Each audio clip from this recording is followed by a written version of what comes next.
Peggy 16.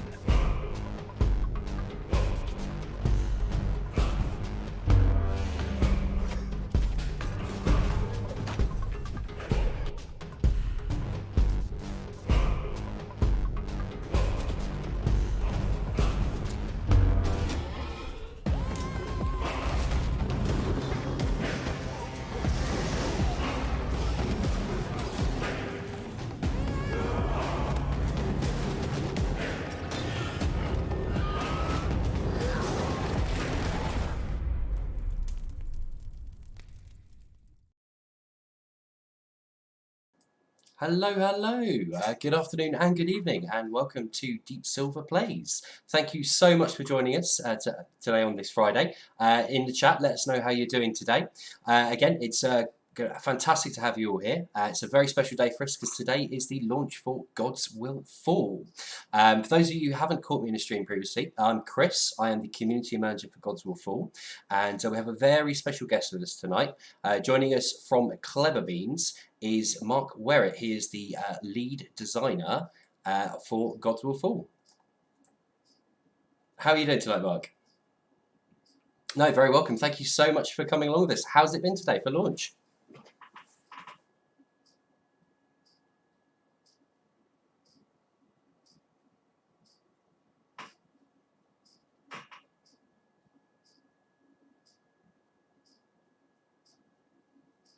Oh, sorry, Mark. Chat's saying that your mic is muted. Oh, sorry, Mark. Your mic should be available now. Terribly sorry about that, Mark. Okay, let's try again. Can you hear me now? How's it sounding, chat? There we go. Much better. Much better. So yeah, let's go again. How is launch day for you, Mark? Well, it's a combination of nerves and excitement at the same time, because with a project like this, you've been working on it for a long time, and then it all sort of boils down to this. But it's been really, really nice to sort of see a lot of the responses sort of hitting the kind of marks that we've been really aiming for, which is this sort of idea of frustrating gameplay that then leads into a massive sort of build of satisfaction when you start to take on this challenge and realise there's actually a way that you can beat it. So combination of stress and nerves all in all. No, I can appreciate that, certainly. Definitely combination stress and nerves playing the game as well. It's what was the line? It's easy to learn but hard to master. It's definitely Absolutely. a challenge to take on these gods, and that is why we're here this evening, to get started on this legendary quest to slay these 10 gods in the Isle of the Gods. So I think what we'll do is we will jump into game now. And from where we are currently, in Gods Will Fall, you are washed ashore on the islands of the gods. Your armada has been sunk entirely, and you are the last surviving 8 Celtic clansmen and women who have washed ashore. So if you are happy to, Mark, can you give us a good understanding about kind of like the reasoning why we're here? Yeah, so the gods are the sort of the villains of this game, and there's no sort of mincing your words with these guys. They are absolute rotters. They've treated the entirety of humanity terribly for all of their existence. Excuse me. And they've been expecting all sorts of fealty and sort of worshipping and whatnot in their name, because they are their gods. After all, they are their creators.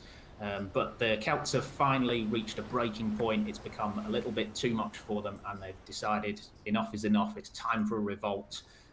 They may be gods, but surely if we just send absolutely everybody that we've got, we must be able to take them out. So they send an entire armada, or many armadas even, of every single man and woman that they can find that can hold a weapon of some sort.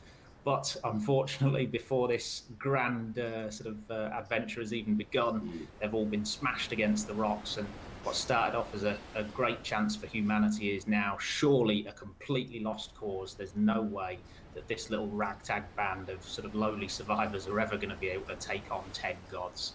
So right from the outset, you're basically not going to win. But you never know. you might as well give it a go. There's a chance. And definitely, we're going to give it a go tonight. So we are here with my ragtag band of 8 warriors.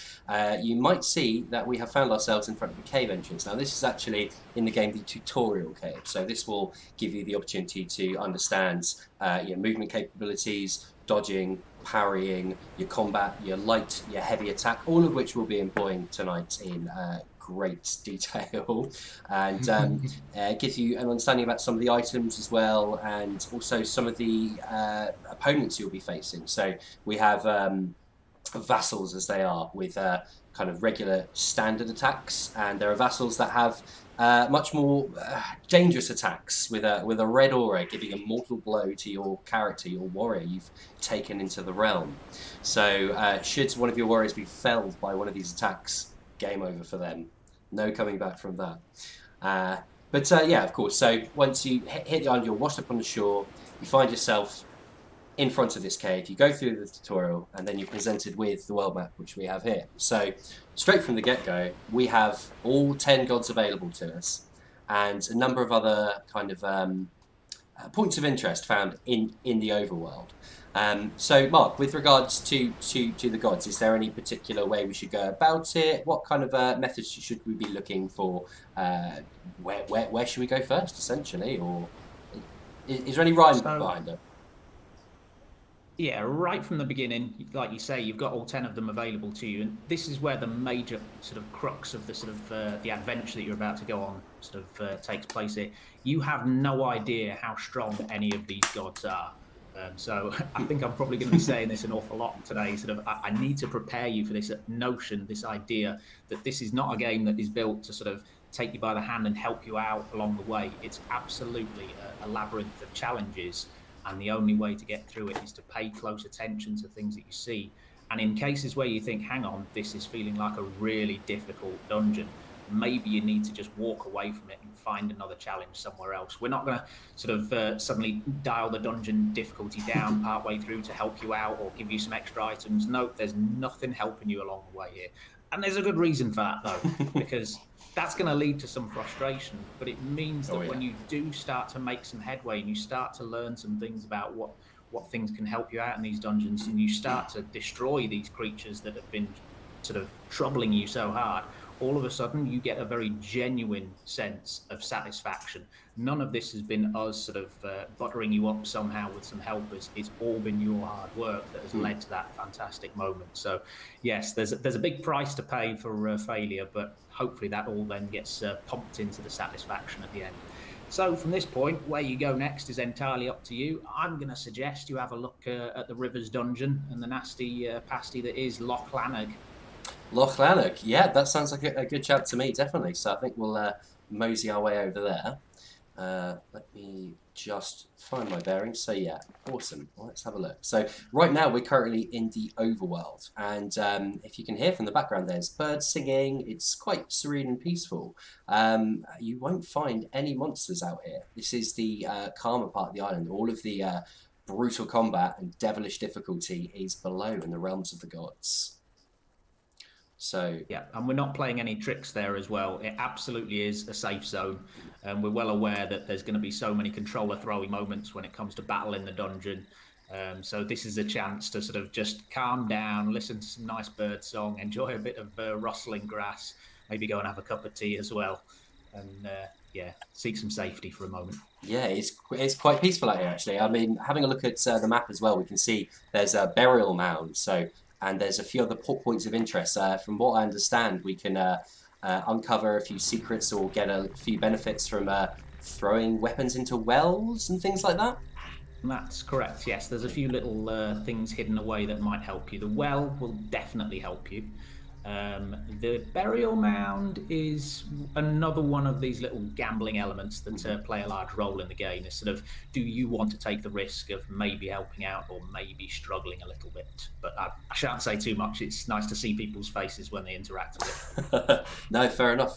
Well, we have arrived at Loch Lanark, so let's go in and see. We've approached the realm of the gods, the gate of the gods. We haven't had anything pop up on our screens. So when you approach certain realms of the gods, some of your party, some of your clan members might have certain feelings or certain afflictions of visions from the gods, which will offer either a benefit to challenging them if they are weakened or fearful of this god and overcoming that fear. Or, of course, if they're psyched up and ready to fight, you go in with some enhanced stats. So, Yeah, so this is the story system that underpins the sort of relationships between all of these warriors. And it can be something as simple as just two friends. It could be, like you say, one of them has a particular fear of a god and as a result is terrified once they're in front of the entrance. But it might be other little things that start to develop over time, like one of your warriors might see everybody else having success and he starts to feel a little bit jealous and he's desperate to go in. So he gets annoyed when he goes somewhere else or leave him out of the equation. So you'll start to see little personalities appearing out of these warriors, and somebody that might have been quiet and useless to you to begin with suddenly might become one of your favourites. No, excellent. Well, we've got all 8 with us at the moment this time, and as we can see through on the menu on the right-hand side, we've got our stats here. We've got Vigour, the Vigour which we entered the dungeon with, our Strength and our Speed. Also, we've got warrior information available as well. So as these warriors, these clans people's stories unfold and as they defeat gods and earn skills, it will augment the options they have available in battle. For example, Whistler here has Hidden Rage. Now, if we have a look at Hidden Rage, there's a chance of a roar recovering double the amount of vigor. So there's all these different kind of developing stories between the different members of the clan, and of course the availabilities and skills that they have to them. So I think for Lochlannig, I'd like to go in with Maureen. She's got some twin maces. I'm feeling pretty confident of that, so let's take her in. We'll go in. Fingers crossed. Fingers crossed. Not one of the difficult gods. We'll see. We shall see. If he is so at this stage, it is pot luck what you're going to get here. But your decisions are the ones that start to determine whether or not these people are going to continue to have good or bad luck. You need to pay attention to whether you think it's a difficult dungeon or not. And that's something you'll start to pick up on. There are little signs as you start to play the game more and more. You'll start to recognise some of the patterns and some of the little pieces of evidence to help towards you. So some people choose that when they go to their first dungeon, they try and pick their weakest warrior possible to send them in as just a sort of they're a sort of canary for them, just to find out how dangerous it is. Other people prefer to pick their strongest warrior or what they think and send them in. But we're going with Maureen. We'll go with Maureen. Brilliant. So if we have a look, we can see the current health bar of the god on here. It looks pretty big. So I think we've got a relatively advanced difficulty god here. But let's have a look and see what minions we have through.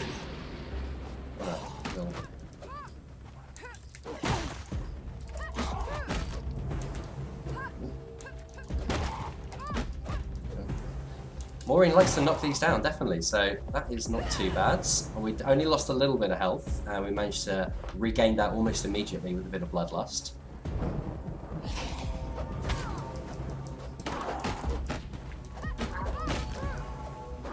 Ooh.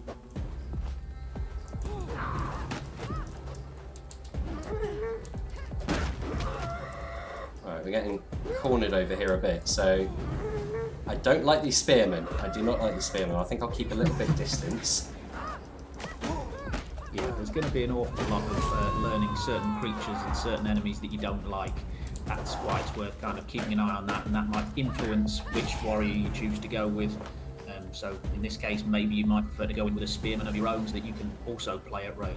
Exactly, yeah, and of course your clansmen come in all shapes and sizes, so you have the slightly larger, slower clan folk who have larger weapons which will swing slower, they'll move slower, but they'll definitely impart a bit more of damage behind them.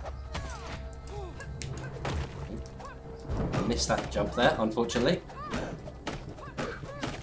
So all of the different weapons have got their own little quirks to them as well. So it's not just the straightforward damage that they do or the sort of speed of the attacks. So for example, these twin weapons that this warrior has, they're nice and lightweight and fast. So this allows them to be able to cancel any of their attacks into a dodge. So you can start swinging at an enemy, and then if you suddenly realise, hang on, this was a bad idea, you can just press dodge and just dash straight out of it. You don't need to finish the attack. They also have the advantage of this, their heavy attack actually allows them to then link straight into their light attack, so you can come leaping in from afar with the heavy attack. and then go into the full combo of the lights afterwards. So recognizing those little subtleties that we don't explicitly tell you straight away, and realizing where is the best time to use them and how is one of the ways that you start to find a sort of a path through this seemingly impossible task. No, certainly, and I think with the enemies in this dungeon, it's quite advanced, isn't it? We've taken out, I think, maybe 8 or 10 vassals at the moment, and we've only knocked 3 currently off Lochlanag's health. So I don't know how far we'll go with this. I want to avoid these. Oh no, too late. I was trying to avoid the sunken bodies, but no, it's not going too bad at the moment.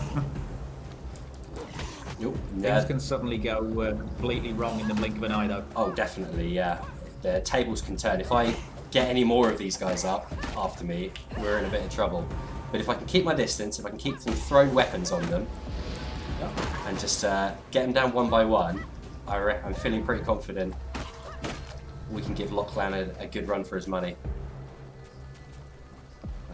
I think there's one. Lochlanag has proved to be one of the more popular concepts, just from people seeing the original concept art for him from the very outset, and he's definitely one of my favourites, simply because he's not your average kind of boss that you might fight in a game. Yeah, we really enjoy trying to do stuff that is just a little bit different, a little bit weird. The Celtic lore, the sort of classic Celtic lore, had lots of really strange creatures, and it wasn't about just big scary things with sharp teeth and claws. It was lots of really odd concepts and ideas. So the more we could embrace that, the better. Yeah, this dungeon is looking to ramp itself up. We have awoken the hordes, and we are here with some very weak dual maces. I'm not sure how much of more of this we'll be able to take with Maureen at the moment. I'm just looking around for another throwable, because these are invaluable for kind of like staggering an enemy, knocking them around a bit, and just trying to get that advantage in combat. So I don't know how well we're going to do with this, but let's try some parry. I think you've done well so far. Alright, let's... Nope. Maureen has died. Her journey ends here. Sadly, I'm about 10 seconds behind on the stream here, so I've yet to see this fateful death. Oh, it's coming. It's brutal. I lose myself at the hands of one of those gargantuan enemies. Let me critique your technique. Oh, you're going right into a clump there. Mm-hmm. I would have been picking off with a heavy attack from afar first, just leap in with a heavy attack and then dash straight at it. Oh, you got snuck up on from behind there. Mm-hmm. Okay, well, that was. I think the odds were stacked against you there. Yeah, I think I woke up too many of them. Plays the game, you're not going to have me talking over your shoulder, getting in the way, but also won't have my advice. But I would say that's probably somewhere in the middling difficulty levels there. So maybe a little bit on the upper side. So I definitely leave Maureen behind, I'm afraid. Unfortunately, Maureen, you did well. We'll be back for you soon. So Maybe not at all. Or maybe not at all. But let's see how we go for the rest of the stream. So we will leave Lochlanag for now. So far on social, we have shown you Ossius, Bellanos, Morrigan, Cranus, and Ogmius. I'm thinking I'd like to give Ossius a go. I think if we wander over there, he's in the southwest. Yes. We'll see how we fare with Ossius. So yeah, you had mentioned that Lochlanag was the god of the rivers. Can you give us a bit of a background for Ossius at all? Yeah, so I mean, technically he's not the god of the rivers.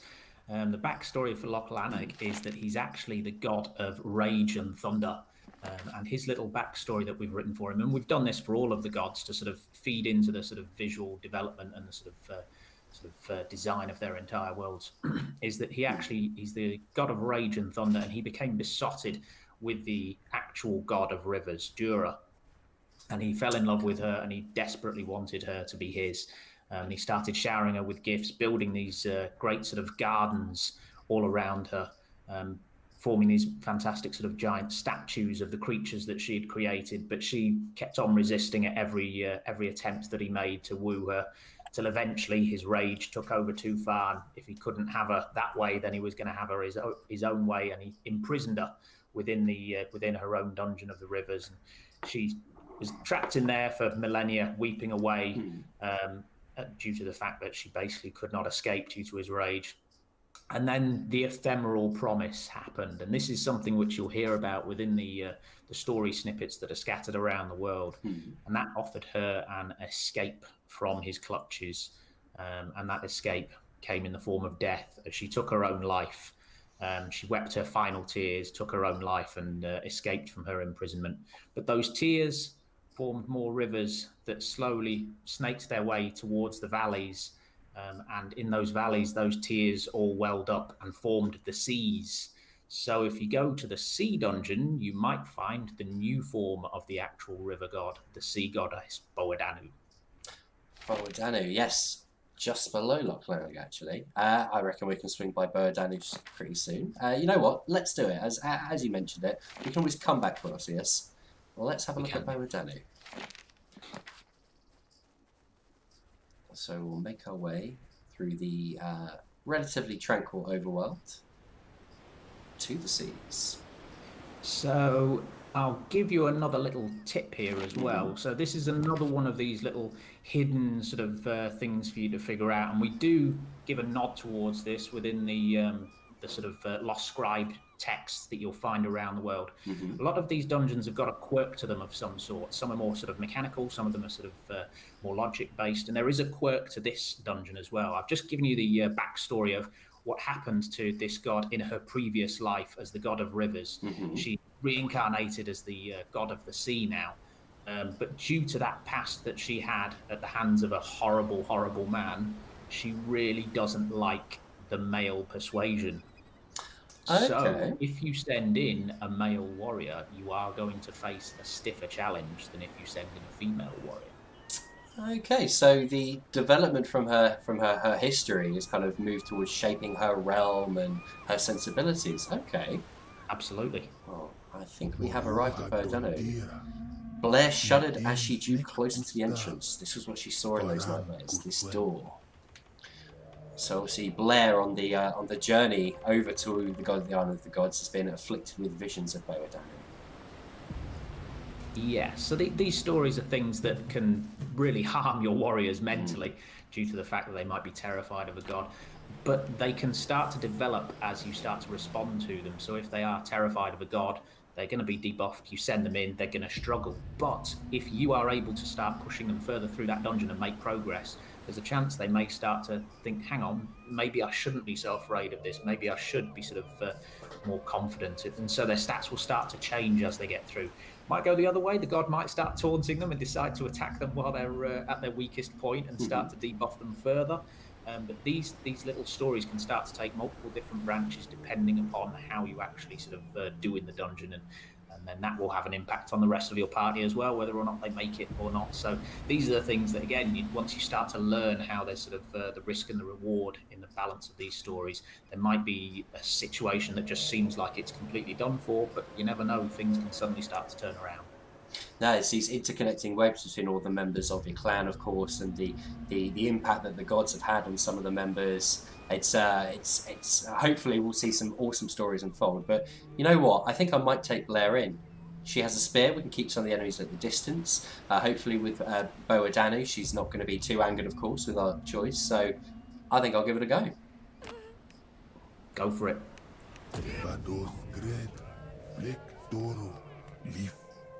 Come on, Blair. It's time to face your fears.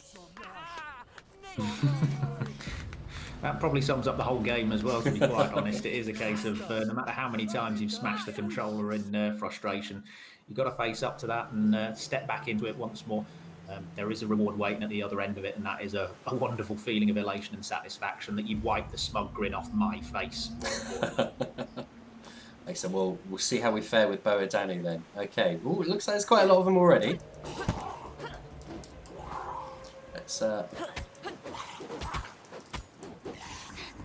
Yeah, so the population numbers change, their positions change, what the actual enemies are will change as well. So yeah, all the little bits give you a little hint as to just how difficult it might be. Oh, we managed to get through those okay. Let's go up this ramp, Good. I think. Oh, that's a biggie. Oh.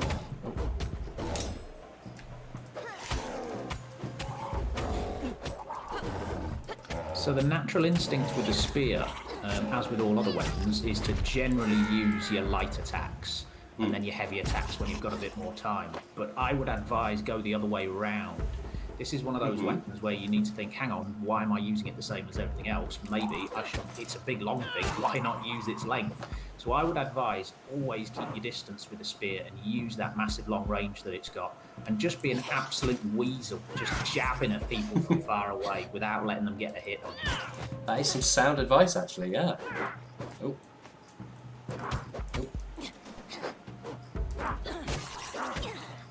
I'm not doing too well with this guy at the moment.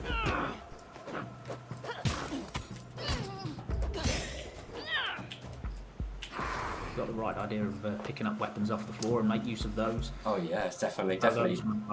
Nothing wrong with that. If the gods have been absolute scum to you for all of these centuries and centuries, then I think it's only fair that you be a little bit of a weasel back to their men. Oh, he almost got me. We'll keep hold of that bloodlust for now, actually. And keep that stored up. Yeah, so that's one of those sort of, again, risk-reward mechanics in place here, this idea that the more damage that you do to these enemies, the more you get this bloodlust, which you can then unleash in a roar.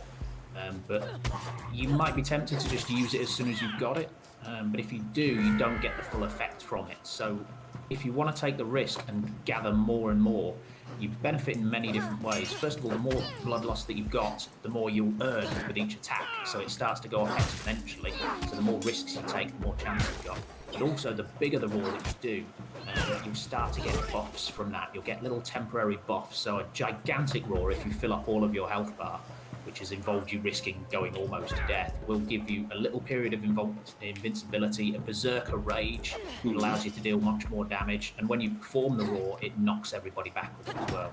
So again, it's this little system that's simple to play with, but you need to start paying attention to some of the little details that occur as a result of it. Hopefully that will start to see you make great strides and feel the satisfaction of having become a better warrior without any sort of help in the background. Yeah, I'd managed to kind of lose a bit of health but keep my bloodlust up, so let off quite a large roar, and my vigour aura was pretty high there, actually. Exactly, yeah.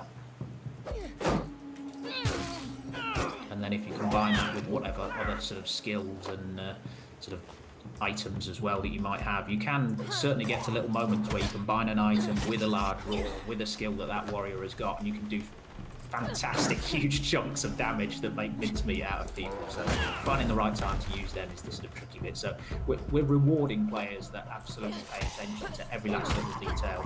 And if you're just going to stand there and just smash the light attack button, I think you're going to get frustrated. Yeah, it's definitely about mixing up these attacks. I found your advice with the heavy to be really useful, actually. It's proven a lot more beneficial than just those flurries.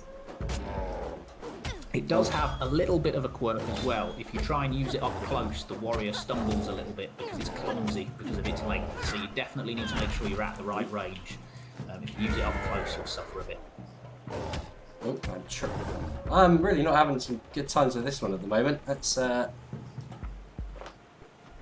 this guy's a tank. Okay, we're low on health, so I'm gonna just top up a little bit, and I think I will save any future roars until we're at max vigor.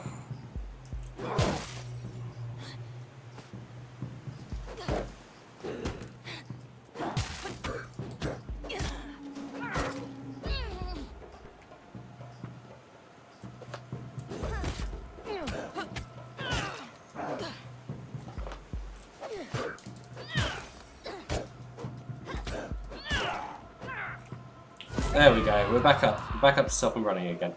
Fantastic. Excellent. So a little scroll here. Water impedes a warrior's movement and dodge capabilities, so be extra cautious when wading. Should we drop down here, I think? Yeah. Oh, that didn't go so well. Oh no, have we had an accident?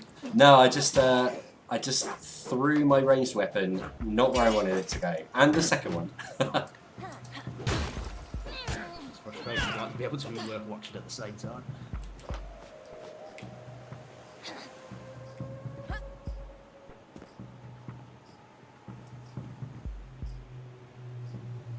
I'm going to get someone jump on me. I'm certain of it. It's too Yeah. calm. Nothing here is laid out to make things easier for you. Every last element is designed to kill you. Wow. I got too close to the edge. No. Oh no. The Yeah, even the environment. level itself is a threat to you. Or maybe I should say you're a threat to yourself if you're too close to the edge. Okay, so we've lost Blair. We're down to I 6. think that was a similar difficulty level to Rivers, so I think you've managed to end up with two somewhere in the middle ranges. We saw, I'll give you a little hint here. We saw a glimpse of a creature there, although it was only the one. And the creatures turn up about the mid ranges. So I think it's time to move on, find somewhere else, and leave another person trapped, unfortunately. Oh no. Although Kylie is chomping at the bit to get in there, if we have a look. Well, Yeah. you did okay. You Yeah, got about halfway, so it's still doable. I mean, this is where it starts to get interesting, because if you do know that it's only about halfway through the difficulty levels, that's absolutely doable. Depends how much practice you've had. But if True. he's got some buffs as well. You know what, let's have a look at another god. I think we will leave Blair to her current fate.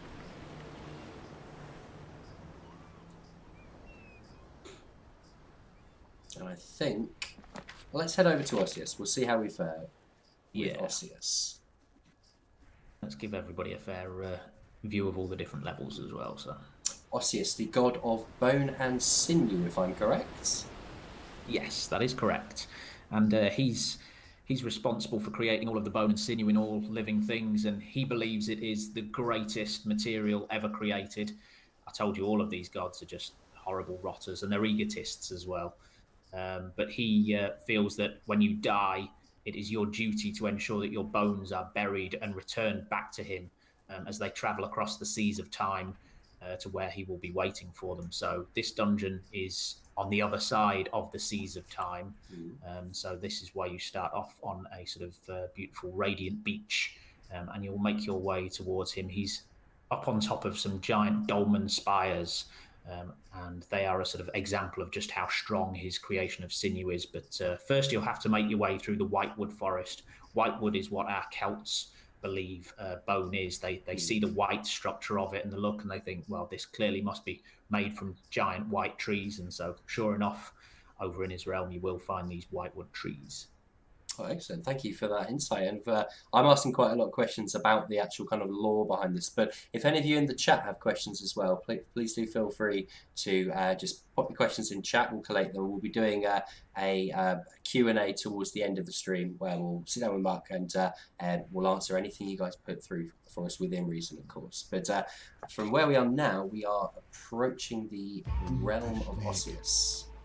And it looks as though I've had a lot of fun writing all of this lore stuff for these gods, because the sort of original Celtic material goes in all sorts of crazy directions, and we very early on realised we wanted to sort of take those as an inspiration point where we could, but for the most part just do our own thing, because it allowed us to A, have fun with coming up with new ideas, but B, it meant we could start to push stuff in the direction of things that would really sort of make for fun gameplay and interesting locations. So it's been a lot of fun. It also allows us to sort of create. I really like to go into a world where everything that I look at and ask a question about, like, what is this? Why is this here? I know that there is an answer behind that. And it's not just, this looks cool, so let's throw it in. Every last little element that we've got in these dungeons is because we've come up with our own little Celtic sort of mythology and lore behind it all. And I hope people really enjoy the fact that they can start to ask questions about these worlds, knowing there is an answer out there somewhere, and they can probably figure it out themselves by reading the little lore snippets that are scattered around. Yeah, that's something that we've come across in our playthroughs with finding these fallen vassals and their scrolls of wisdom, kind of giving a little snippets behind some of the lore behind it, some hints and tips and tricks in the actual realm which you're in. So yeah, again, thank you so much for giving us all this additional juicy information behind all these gods. I think what we'll do is we'll head into Ossius now. Now, when we approached, we had another little bit of dialogue come through. This time, Kylie, she was super buffed to try and get Blair out from the grips of Bedanu, but our decision has left her a little bit torn, isn't it?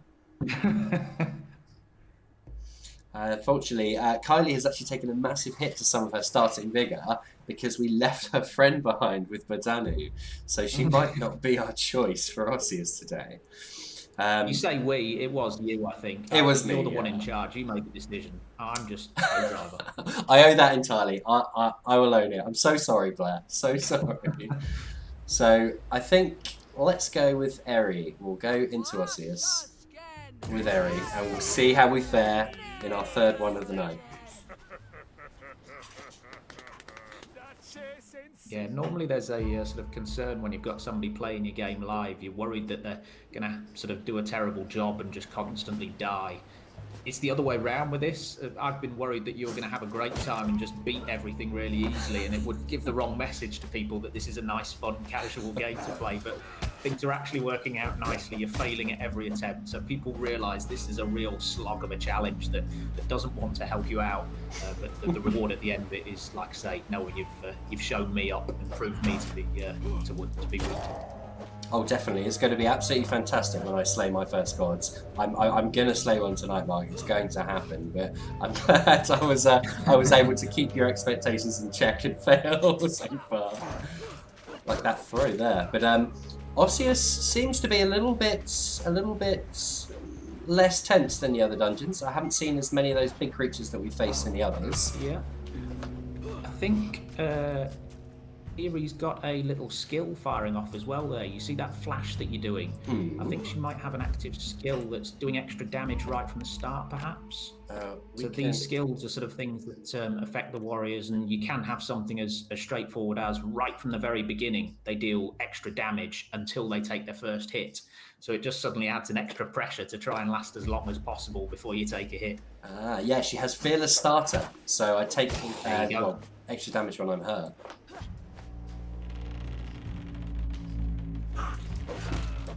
Don't get hurt. I'll try. So there's all this gold. I thought Ossius was the god of the kind of like the whitewards. Yes, good question. So in genuine Celtic mythology, they would bury all of their dead with gold as an offering to the god, as like a gift to them to be kind to the dead. We've written our own little interpretation of this, which is Ossius does not care at all for this gold. He thinks bone is the best material ever because he created it. So as a result, what you're seeing here is effectively trash. He just leaves this gold lying around because he doesn't care about it. His bone is far superior. His sinew is the much better creation. We don't care for gold. It's rubbish. Gold to buy kingdoms, and it's just washed up on the shores of time and just left in piles. Exactly, and all those Celts are clearly trying to help their loved ones out by sending them across with gold, not realising they're not helping. They're vassals to Ossius nonetheless. Oh, this poor chap strung up here.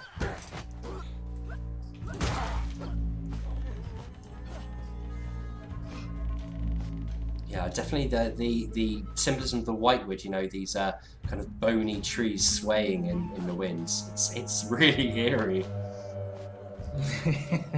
The creepy little twitch is lovely. It was nice when we first got that in and started to see people's responses to it. I'm finding really good use from these weapons from the vassals. Absolutely, yeah. If you find something that works, don't be afraid to use it. Go down this way.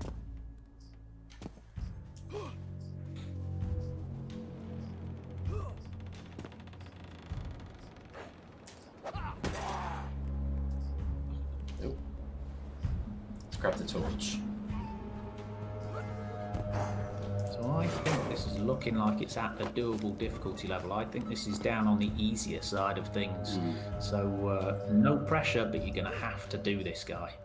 I concur entirely. Yeah, these vassals are going down a lot quicker and a lot smoother than Lochlannig and his unfortunate lady. But I'm feeling confident. I'm feeling confident. Oh, these stretched out sinew, like load-bearing bridges and stuff. Wow. It is, yes. Grotesque. Early engineering. Early engineering, yeah.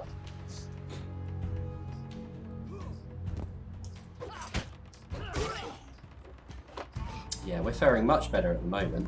There's nothing over here. Yeah. Just need to try not to fall off anything at the moment.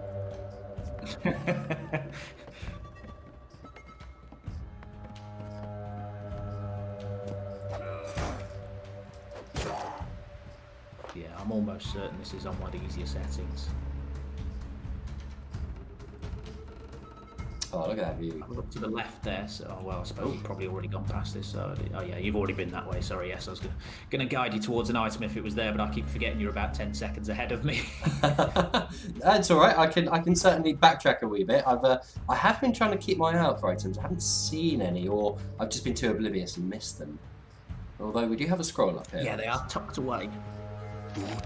There's a little bit of a glint on them, so you've got to pay attention. So again, it's one of those things where we want to reward players that sort of pay attention and start to ask questions of themselves, like, am I doing this right? Am I going the right way? Is this the right dungeon?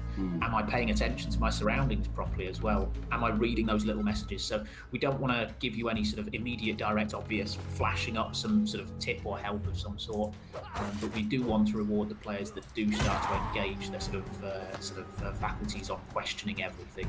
So yeah, even the items are just tucked away in little places, so keep an eye out for the glint. I think when you catch up with me, we might have found one over here.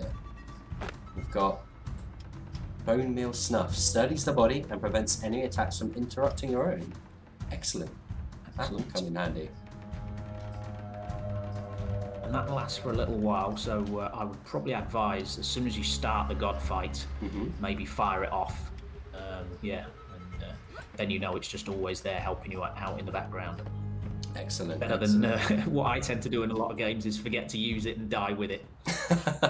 Yeah, the item is useless if you're dead with it, isn't it? So, Yeah. Ooh, we are facing our first god, Ossius. Oh, of course. Well, that is terrifying. Our lead artist is a bit of an arachnophobe, so I had a little bit of a sick pleasure in telling him one of these gods is a giant spider-looking thing. Well, we got hit quite a lot there. I think we need to learn Ossius' telegraphs. So you've got to be careful because this fight gets more difficult the longer that it goes on as he starts to smash up. I was not aware of that.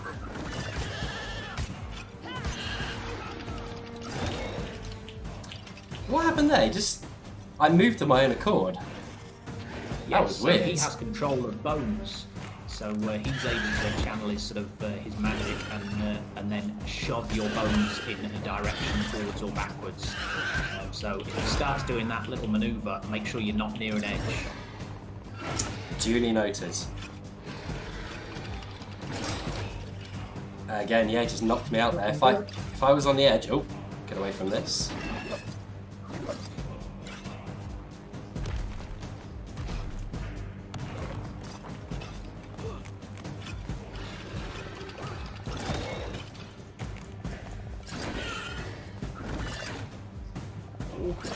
Oof. So it's going to get harder the longer it goes. I need to get some good hits in. Smashing hold in the floor. Oh, this is not good.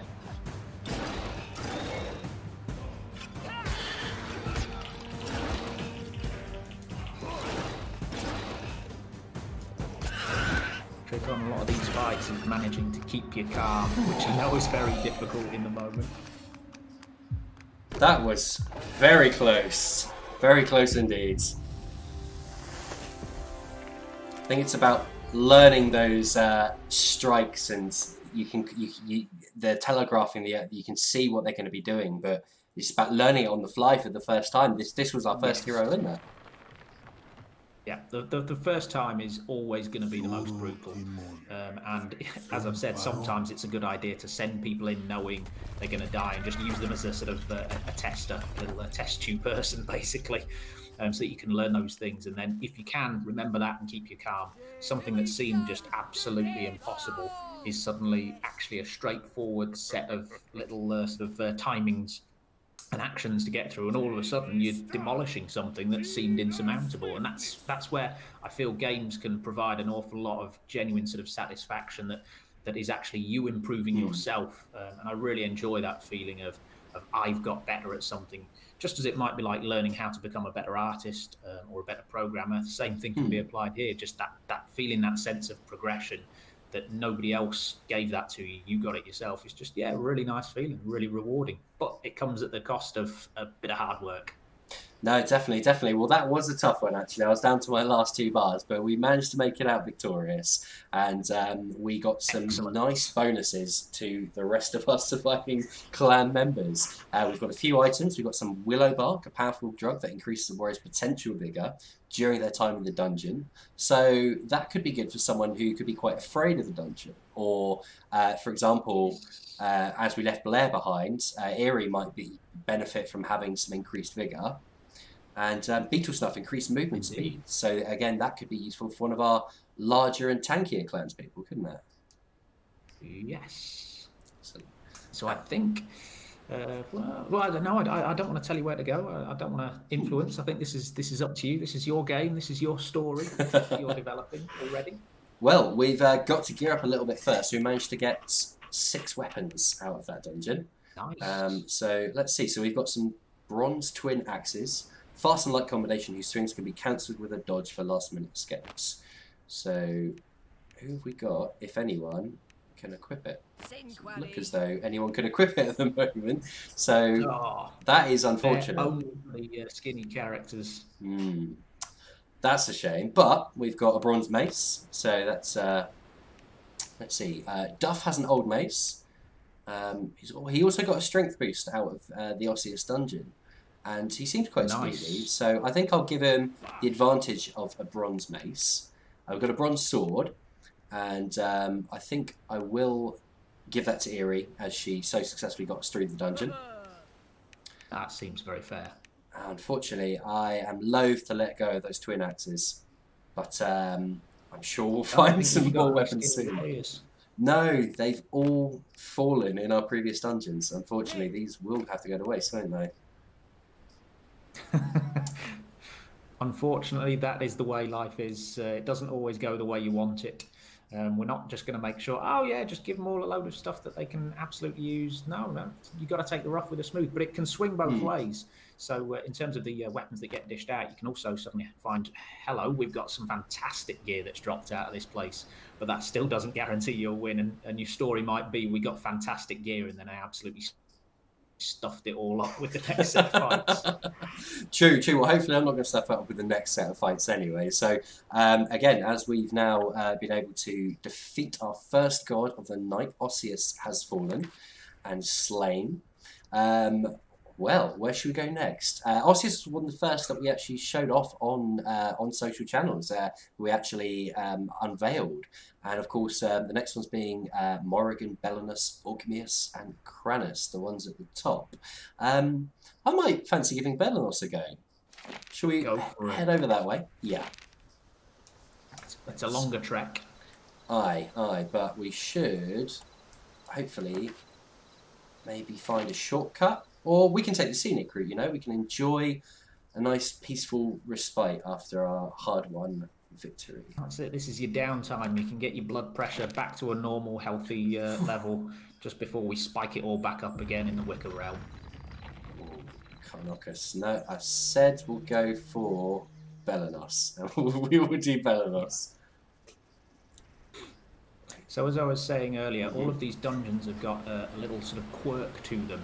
some of them quite significant, some of them quite well hidden as well. And recognizing those quirks is an important part of learning what are the better ways to take them out. So I've been very coy about sharing what these are, because I feel a lot of the sort of satisfaction comes from that little aha moment as a light bulb goes off and you realize, hang on, this is how this dungeon works. There's a way that I can start to exploit this.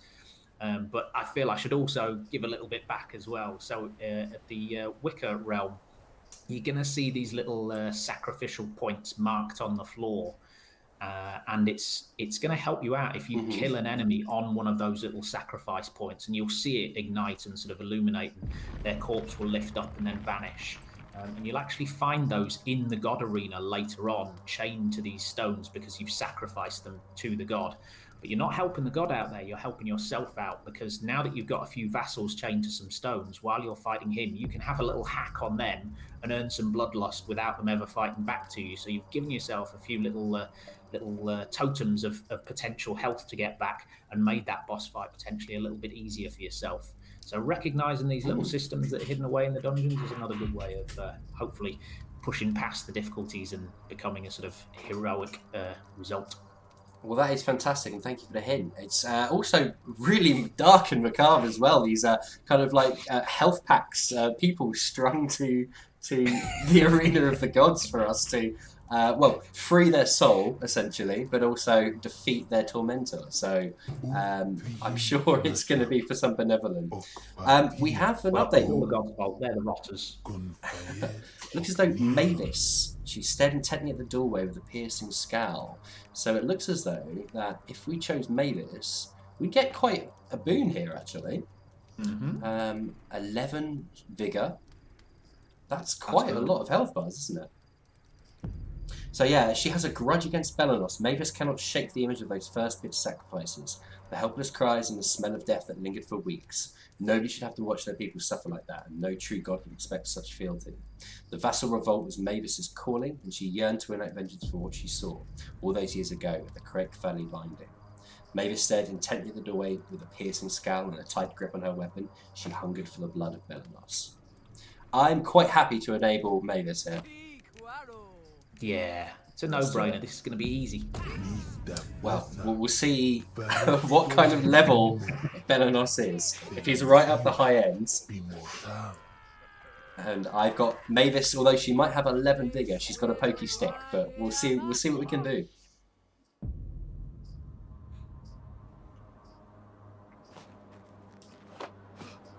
She's got a bathed in blood skill as well, I see, which I think, let me think, I'm trying to recall exactly what that one does. I think you might just earn bloodlust faster than most people as well, I think, as a result of that. It's worth checking it out by checking out her details. Yeah, just got it up on screen now. Gain bloodlust twice as fast. There you go then. She's a lean, mean killing machine. Let's do it.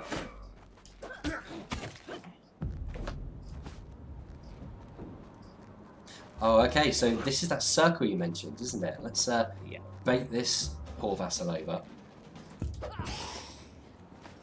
Aha! Okay. So we've lit up the circle, and cool. Okay. We'll have to see if we can find any more.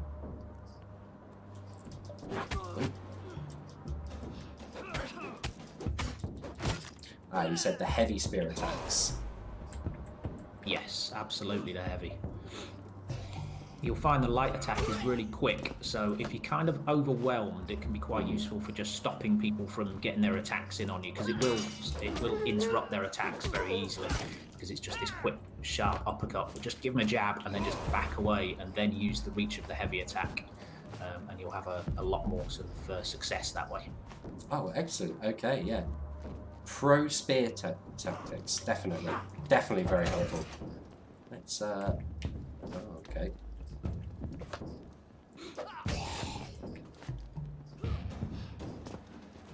I like all this wicker kind of not necessarily architecture, but all these wicker symbolism everywhere, and these burning embers on it too.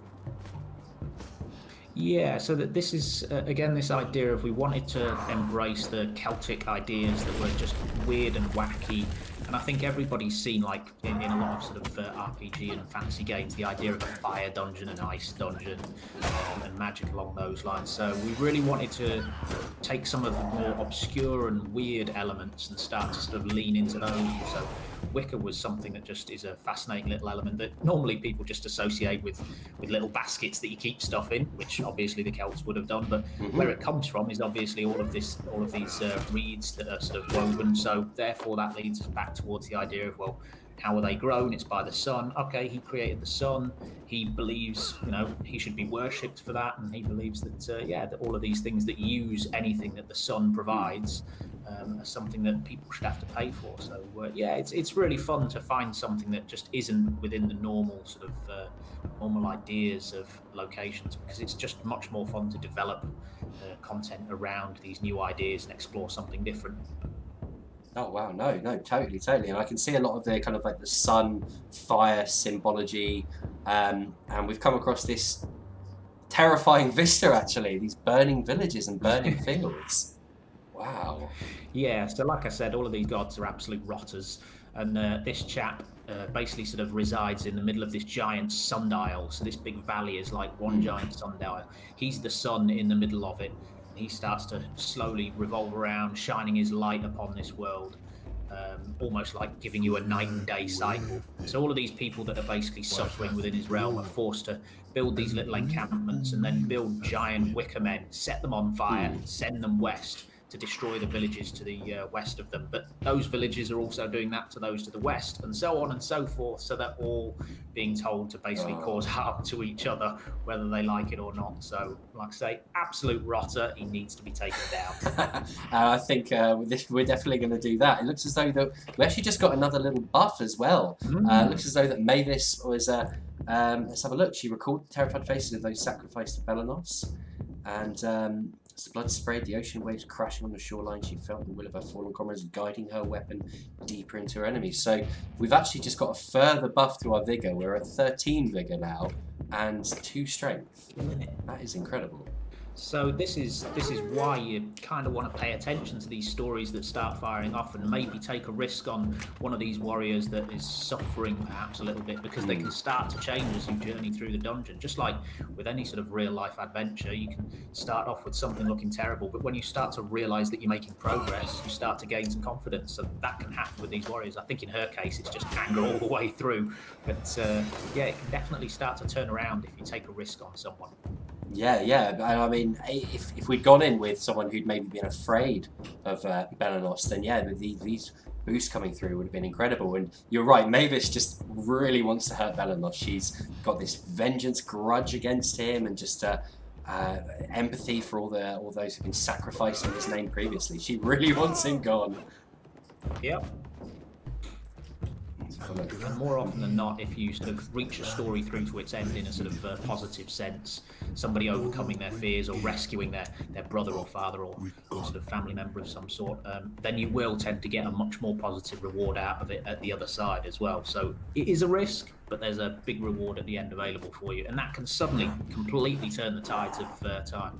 So you might then find what was looking like a set of warriors that were never going to make it through have suddenly found a hero that is just absolutely up for it and is going to lead them to victory through every dungeon. No, excellent. I think we probably should have started off with Ossius and Bellanos. We might have, I might have had 8 members at the moment, but I've just noticed that the music's picked up as well. This is awesome. We've gone from these kind of drums in the background, this slower chanting. It's really, really picking up now. Yeah, so Jamie, our audio guy, did a really nice job of this for us, and we started off with the sort of classic kind of idea of just everybody knows this sort of orchestral music that starts to sort of, you see it in the back of a lot of sort of film fight scenes and whatnot, especially fantasy ones, and it worked really well, but we wanted to try and take a little bit of a risk on something a bit different, and we were both we'd both just seen the film Mandy, with Nicolas Cage. Nicolas Cage has been a big sort of inspiration for a lot of the ideas of how these Celts operate.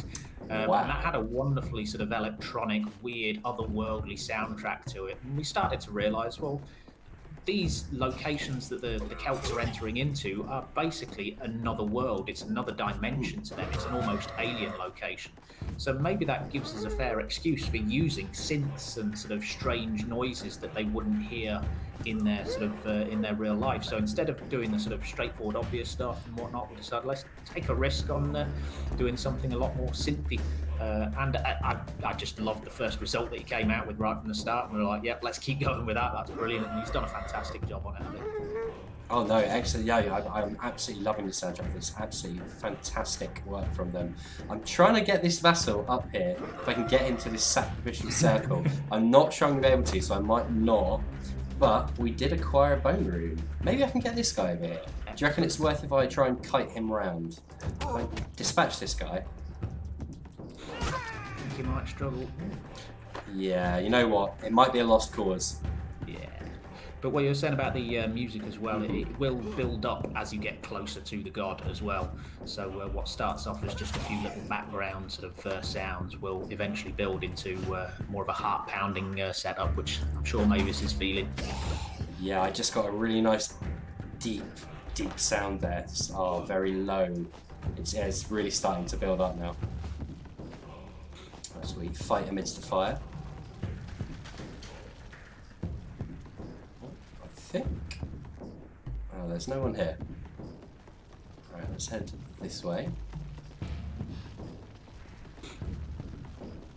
So we're amidst these burning greenhouses. Yeah. Oh, here we go. There's a few more. So yeah, as you're sort of already aware there, but a lot of people might not realise it at first.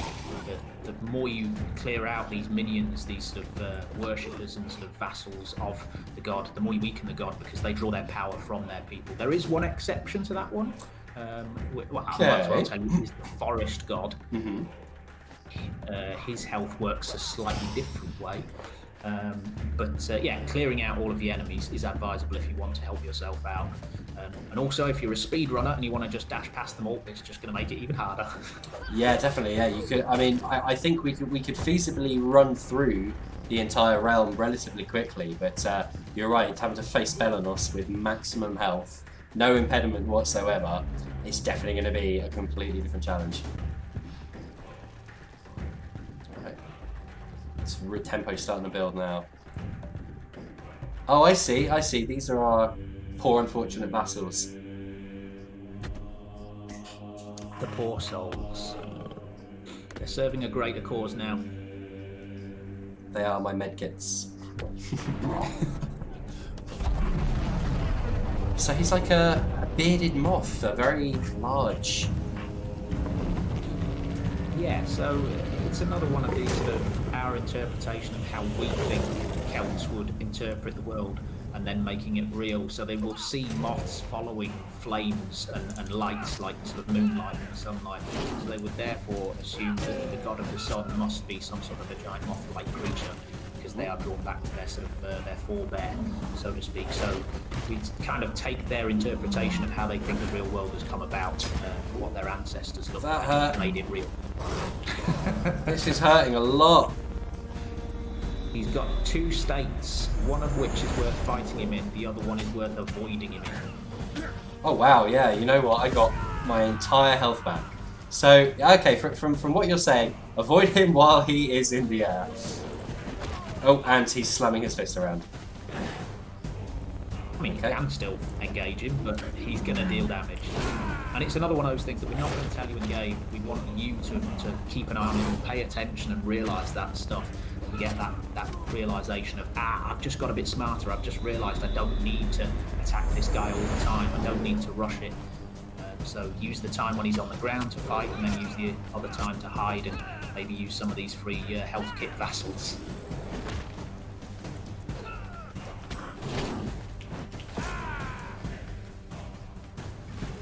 This earned more bloodlust as well, so... Hey! Oh, you can see the spear I embedded in his head. God number 2. We have slain Bellanos. Bellanos has fallen. Well, I think everything worked out just in your favour there. This is a casino where the house has suddenly lost big. Yeah, definitely. After the little hiccups and the bad bets we placed on the first two, Ossius was a little bit tighter, but Bellanos definitely has been much more forgiving. So Mavis has returned, Slayer of the Gods,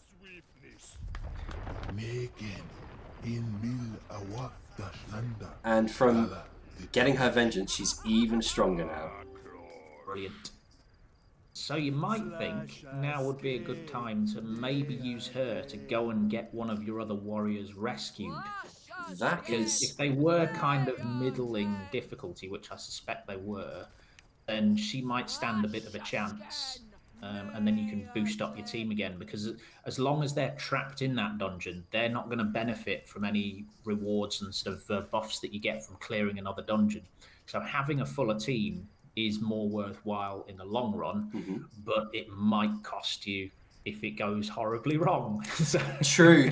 If I take Mavis into the boat god again, if I lose her on that raft, I'm going to be so upset. But she's perfectly positioned. She's not going to anger the god too much, and she's pretty buff at the moment, I true. think. We managed to get some nice loot out of here: an explosive urn, a fragile urn of fire, a throwing knife, and Morrigan steel ingot. So, you know what? Let's pay a visit to the goddess of the boats. We'll see if we can free up our currently trapped comrade. And I think maybe Morrigan could be on the cards after that if we can get her free. Let's see. Sounds like a good idea. Excellent. Well, we've managed to upgrade a few people with bronze weapons. We could equip a sword. Although, spear. I've already got a spear. I might give Kylie the sword. I think it's a bronze sword. It might up her damage a little bit. And she could use a little help as she's currently quite upset about Blair being trapped in that previous realm. So, So her story can be resolved by somebody else rescuing her friend, and she will still gain a little boost as a result of her friend being rescued, but it won't be as big a boost as if she actually rescues the friend themselves. So again, you can still